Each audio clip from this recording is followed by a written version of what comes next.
Hello everyone, আসসালামু আলাইকুম। আজকে আপনাদের মাঝখানে একটা মজার রেসিপি নিয়ে আসলাম।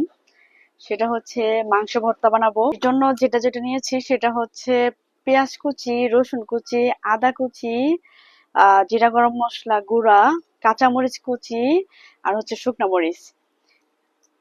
আমি মাংসটাকে হচ্ছে গিয়ে সুন্দর করে ভেজে নিছিলাম। এই যে মাংসটাকে ভেজে নিছি সুন্দর করে।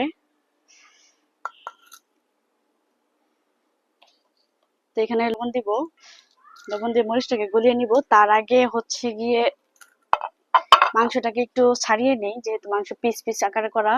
এভাবে হাতে আর কি ছাড়িয়ে ছাড়িয়ে নিব। আমি কখনো মাংস ভর্তা করি নাই, এটা ফার্স্ট টাইম।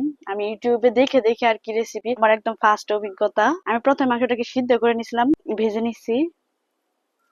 এটাকে এভাবে আস্তে আস্তে ছাড়িয়ে নিব।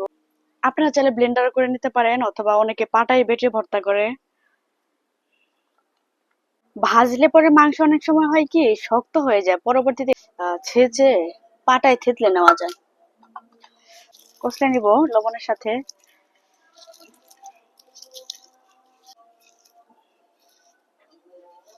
কাঁচামরিচটাকেও দিয়ে দিলাম, আদা, একে একে আর কি সবকিছুকে দিয়ে দিচ্ছি।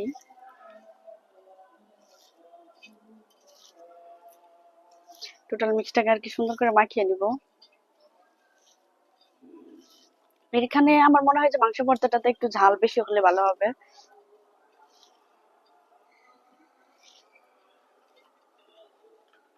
এখন হচ্ছে মাংসটাকে দিয়ে দিব।